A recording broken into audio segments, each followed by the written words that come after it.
Alhamdulillah, tema kita pada materi hari ini adalah tentang membelah hikmah, menggapai anugerah dengan wasilah materi jurus di magnet rezeki, namanya adalah cermin ajaib.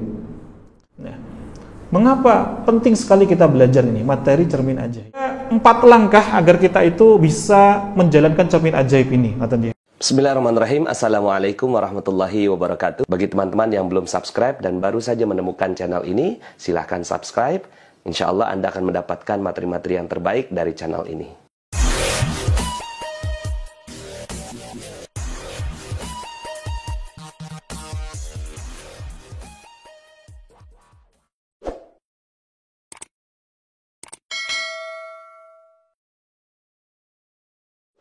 Bismillahirrahmanirrahim. Rabbi israh li sadri wa yassir li amri wahlul 'uqdatam min lisani yafqahu qawli. Assalamualaikum warahmatullahi wabarakatuh. Alhamdulillah, thumma alhamdulillah. Alhamdulillahilladzi bi ni'matihi tatimmus shalihat. Asyhadu an la ilaha illallah al-malikul haqqul mubin. Wa asyhadu anna Muhammadan abduhu wa rasuluh shadiqul wa'dil amin.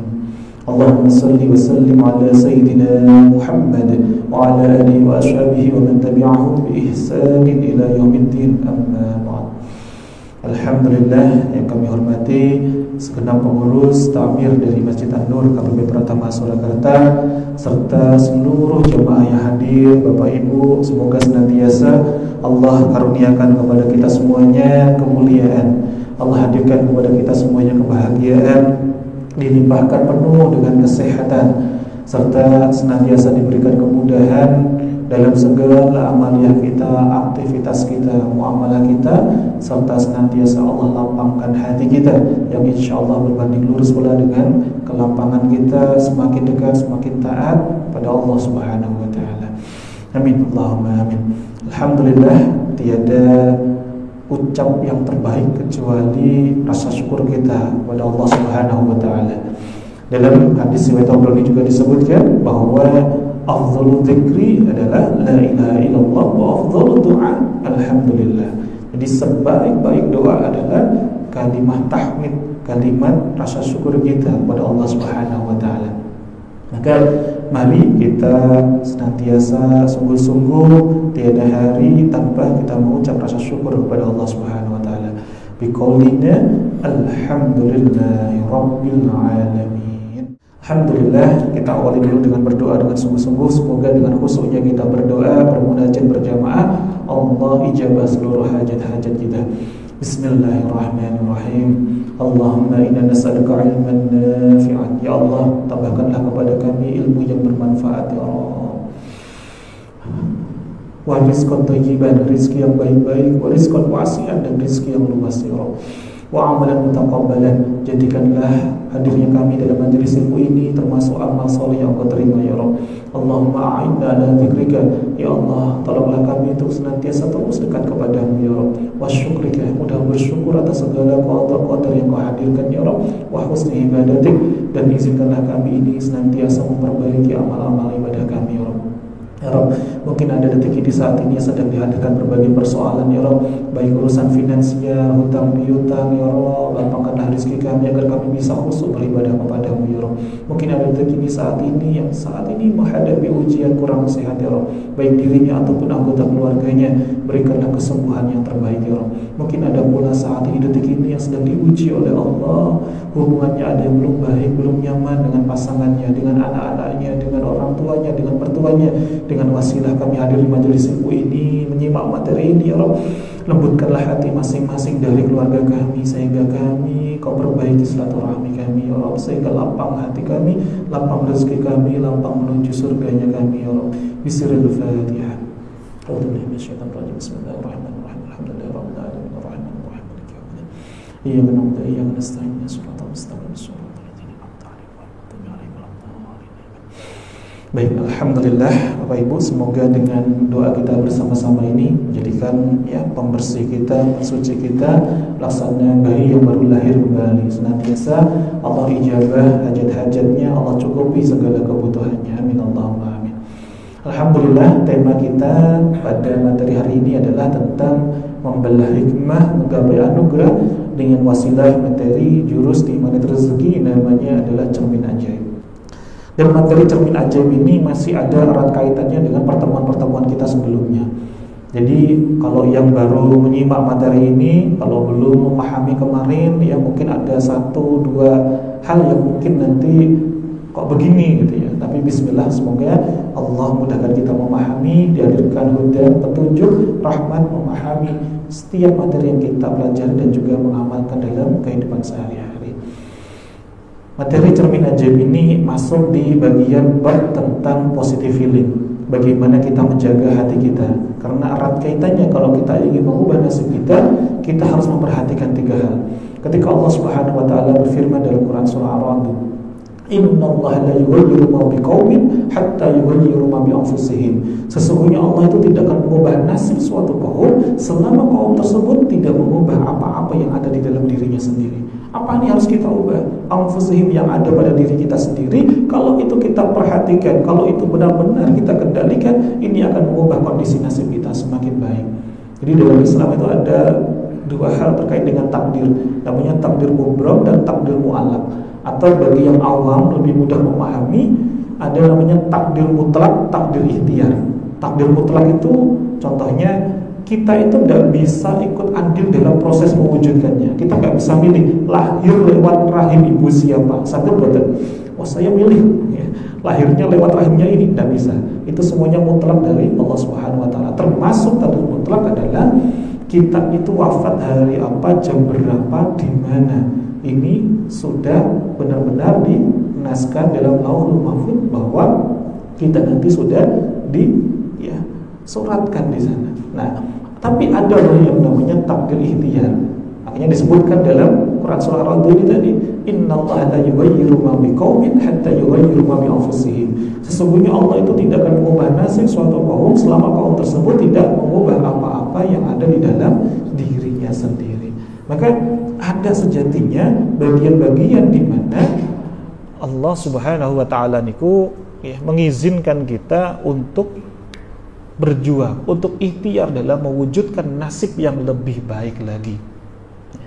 Nah, salah satunya sebagaimana disebutkan oleh Imam Ghazali, Syekh Hujatul Islam Abu Hamid Muhammad bin Muhammad Al-Ghazali, bahwa anfus ini atau dari kalimat nafas ini terdiri dari 3 hal.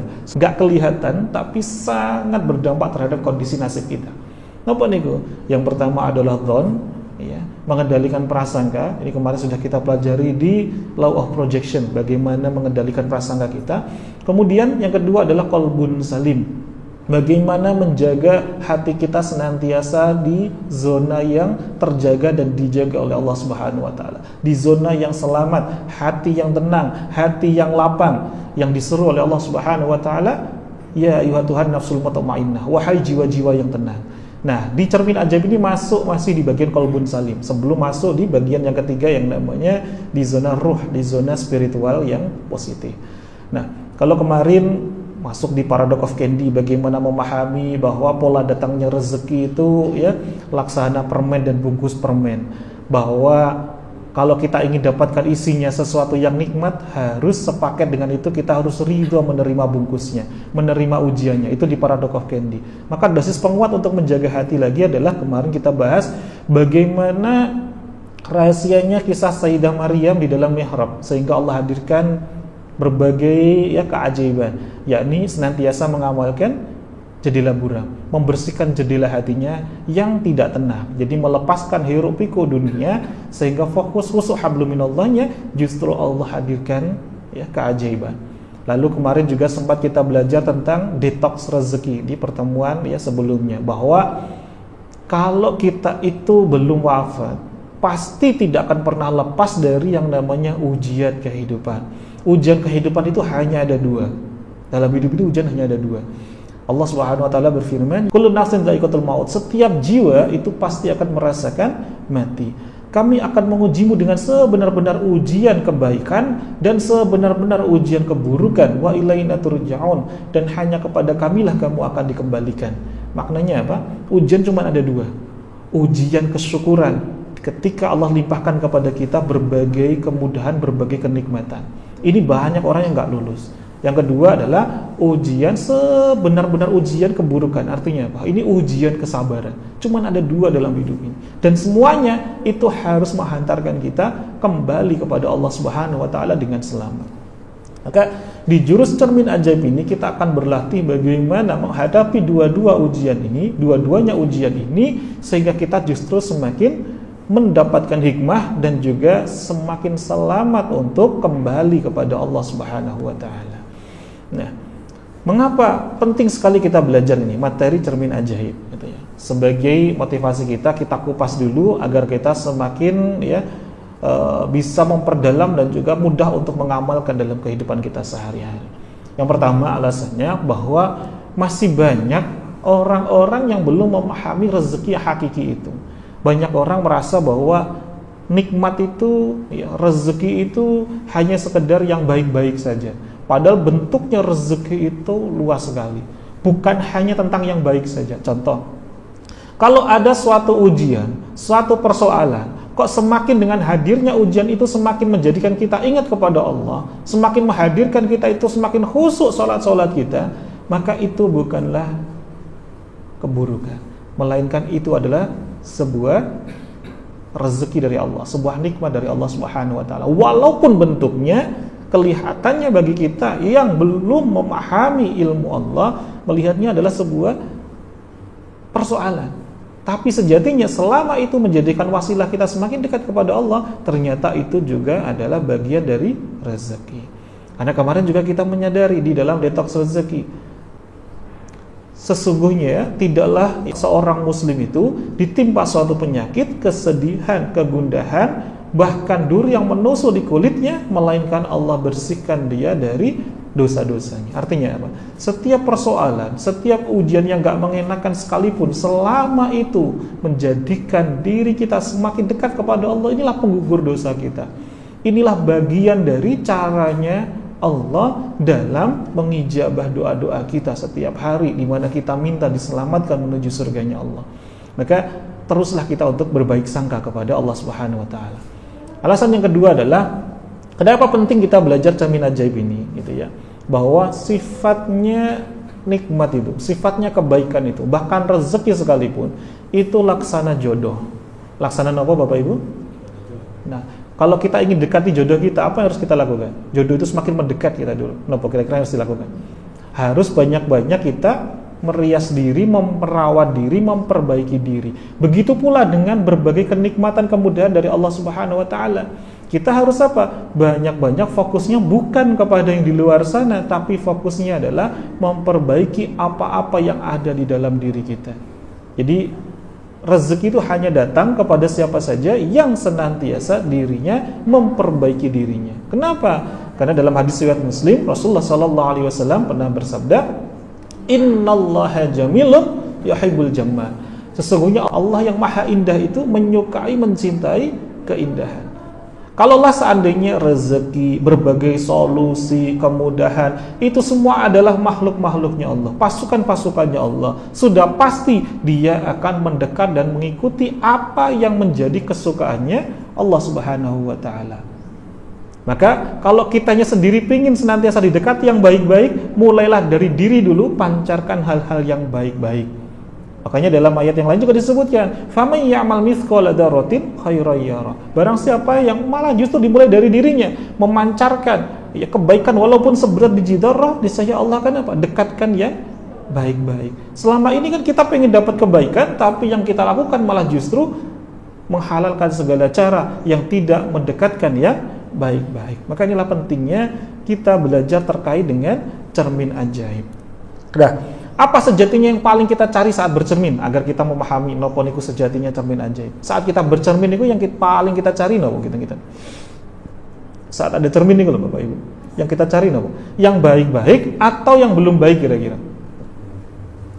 Kalau yang sudah baik, ngapain kita bercermin gitu? Makanya di dalam bercermin kita akan mudah untuk memperhatikan hal-hal yang justru belum baik dalam diri, kemudian kita perbaiki. Jadi cermin niku fungsinya untuk apa? Untuk melihat hal-hal yang belum baik dalam diri sehingga kita mudah untuk memperbaikinya. Nah, banyak sekali orang yang justru ternyata ketika dihadirkan cermin ajaib dia tidak siap. Ya. Ibarat apa? Ada pepatah mengatakan buruk rupa kaca dibelah. Ya. Buruk rupa kaca dibelah. Artinya apa? Ketika dia itu sepanjang hidupnya tidak pernah bercermin, ketika sesekalinya dia itu bercermin, apa yang terjadi? Dia kaget. Siapa ini? Ya, kok kayak gini banget ini? Wah, ini bukan saya ini. Makanya terjadi apa? Justru kacanya dibelah. Padahal kaca itu bermanfaat gak buat kita? Bermanfaat. Tujuannya untuk apa? Untuk memperbaiki diri kita. Nah, cermin ajaib lebih dari itu. Bukan hanya sekedar cermin biasa yang ternyata manfaat buat kita, tapi cermin ajaib ini justru yang akan menjadi wasilah hadirnya ketenangan hati kita, menjadi wasilah hadirnya kita semakin selamat untuk kembali ke kampung halaman terbaik kita, yakni surganya Allah Subhanahu wa taala. Nah, jika selama ini kita merasa, kenapa ya persoalan itu kok terus mendekat? Kenapa ya solusi, rezeki, keajaiban kok gak datang-datang gitu ya? Artinya kita ini sudah lama sekali tidak bercermin ajaib. Lalu bagaimana bercermin ajaib itu? Dan apa itu cermin ajaib? Nah, ini kita bedah gitu ya. Ada 4 langkah agar kita itu bisa menjalankan cermin ajaib ini.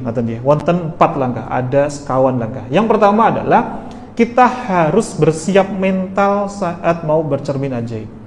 Ibarat tadi ada pepatah mengatakan tadi, buruk rupa kaca dibelah. Inilah ciri orang-orang yang ketika dihadirkan cermin ajaib, dia nggak siap mentalnya, malah dirusak cermin ajaibnya. Ya, padahal Allah Subhanahu wa taala berfirman dalam Quran surah Al-Baqarah 286. Allah tidak membebani seseorang melainkan sesuai dengan kesanggupannya. Artinya apa? Kita sejatinya dihadirkan berbagai persoalan. Inilah sejatinya Allah sudah mulai dekatkan cermin ajaib kepada kita. Tapi seringkali kitanya nggak kuat sehingga malah justru mudah mencari kambing hitam. Bahkan ini diajarkan oleh orang tua kita dulu saat kita kecil. Ketika ada kita dulu jatuh gitu ya, kita akan mencari kambing putih gitu ya. Ini kodoknya yang nakal gitu. Pernah buatan? Harusnya kita malah dilatih untuk apa? Hati-hati ya nak. Besok lagi ya lebih hati-hati lagi. Bukan menyalahkan siapa? Kodoknya nggak salah, disalah-salahin gitu. Maka nanti ketika kita dewasa, mudah sekali ketika kita punya kesalahan, kita akan mencari siapa nih yang salah di sekitar kita. Kita nggak akan mudah untuk introspeksi diri. Nah, yang kedua, contohnya lagi apa? Ya, ketika kita jatuh, yang kita salahin siapa? Orang tua kita dulu ngajarin, tangga nih sing nakal nih. Gitu. Masya Allah. Ini terbukti ketika kita sudah dewasa, mental kita seperti ini. Ketika kita punya target omset nggak achieve gitu, yang kita salahin siapa? Tim kita, bawahan kita. Padahal, ya. Kalau yang namanya adalah tim kita, siapa yang harusnya bertanggung jawab terlebih dahulu? Ya kita pimpinannya dulu. Pasti kita harus apa yang belum tepat dalam saya mendidik anak-anak saya, tim saya, divisi saya, departemen saya. Nah, ini harus kita perbaiki dulu. Yang pertama, siapkan mental dulu untuk bercermin ajaib. Yang kedua, kita harus tahu apa itu sejatinya hakikat cermin ajaib itu. Ya. Ternyata, ya, cermin ajaib itu adalah segala sesuatu ketidakbaikan yang menimpa kita di luar kendali kita, ya, yang ternyata itu adalah bagian dari wujud kasih sayangnya Allah Subhanahu wa taala kepada hambanya. Tujuannya untuk apa? Untuk introspeksi diri. Jadi segala hal kita didolimi orang gitu ya, ini cermin ajaib kita. Kalau kita nggak siap mentalnya apa? Orangnya justru kita balas. Nah, contohnya ngeten, atau mungkin kemarin sudah sedikit saya singgung nih di pengantar ini adalah kemarin di detox rezeki. Kalau kita ini punya rumah kita kemudian dilempar oleh orang lain, dilempar molotov, dilempar api gitu. Apa yang menjadi fokus kita? Apakah kita langsung lari ngejar orang yang lempar apinya atau kita padamkan dulu apinya? Kang Leres yang penting. Kita langsung nyari orangnya, kita balas, kita kejar, atau madamin apinya dulu? Nah, apinya dulu yang kita padamin. Kalau kita fokusnya kepada orangnya, rumah kita habis. Jadi penting sekali kita malah justru apa? Memperbaiki diri kita dulu. Nah, api yang menyala-nyala di rumah kita, itulah hati kita. Kalau apinya nggak kita padamkan, malah justru menghabiskan seluruh amal-amal ibadah kita. Karena kadangkala kita akan membalas kedzaliman orang lain itu melebihi kedzaliman orang tersebut. Padahal orang ketika menzalimi kita itu setidaknya sudah diberi 2 hal kebaikan. Yang pertama, Allah hadirkan kepada kita waktu yang sangat mustajab untuk berdoa. Yang kedua, ini menjadi wasilah penggugur dosa-dosa kita. Setidaknya kita dapatkan kebaikan 2 hal. Tapi ketika kita malah justru protes, berontak, membalas melebihinya, maka tidaklah ada kebaikan sedikit pun yang ada di diri kita. Nah, dalam Quran surah At-Taghabun ayat 11, Allah Subhanahu wa taala berfirman, tidak ada suatu musibah pun yang menimpa seseorang kecuali dengan izin Allah. Dan barang siapa yang beriman kepada Allah, niscaya Allah akan memberi petunjuk kepada hatinya, dan Allah Maha mengetahui segala sesuatu. Artinya apa? Kalau ada 277 juta penduduk Indonesia ini yang mau mendolimi kita, kalau Allah nggak izinkan, terjadi nggak kira-kira? Nggak terjadi. Tapi kenapa kok ada tuh? Malah justru teman dekat kita, tetangga kita, keluarga kita. Kenapa? Karena Allah yang mengizinkan. Maka jangan fokus kepada orangnya, fokus dulu kepada dalangnya. Berani nggak kita protes sama dalangnya? Berani betul?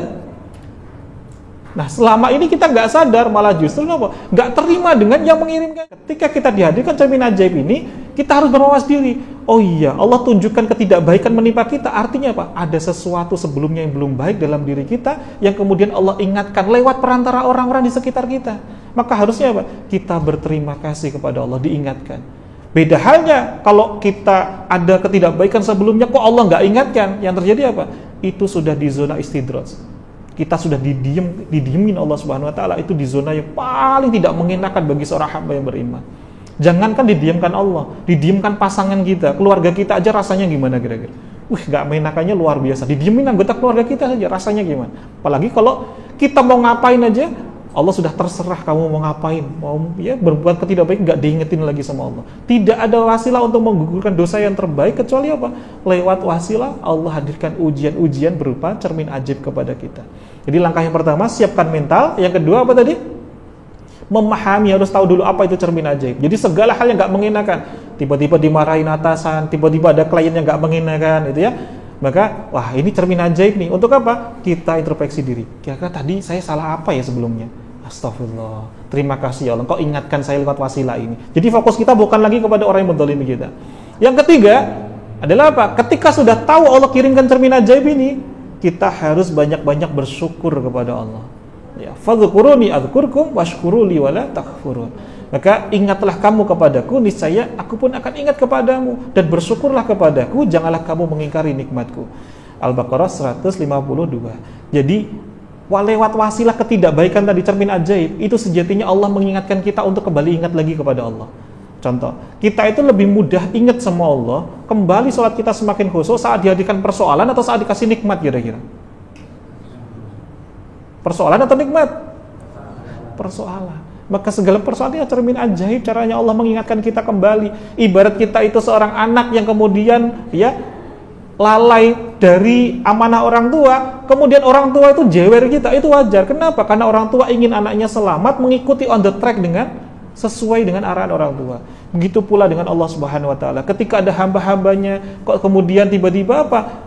Keluar dari zona ketaatan, maka wajar Allah ingatkan dengan wasilah cermin ajaib yang mungkin gak mengenakan, tapi inilah caranya Allah menghadirkan kasih sayangnya kepada kita. Maka terima saja dulu.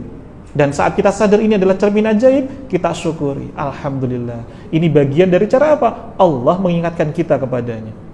Dan langkah yang terakhir, langkah yang keempat adalah apa?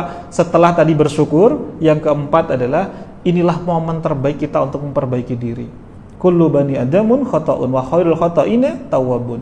Sebaik-baik ya Masya Allah, anak Adam itu adalah apa? Tawwabun, memperbaiki diri, bertaubat kembali kepada Allah. Jadi kullu bani adamun khata'un. Semua anak Adam itu pasti pernah berbuat salah, dan sebaik-baik yang pernah berbuat salah adalah bertaubat, memperbaiki diri kita kepada Allah.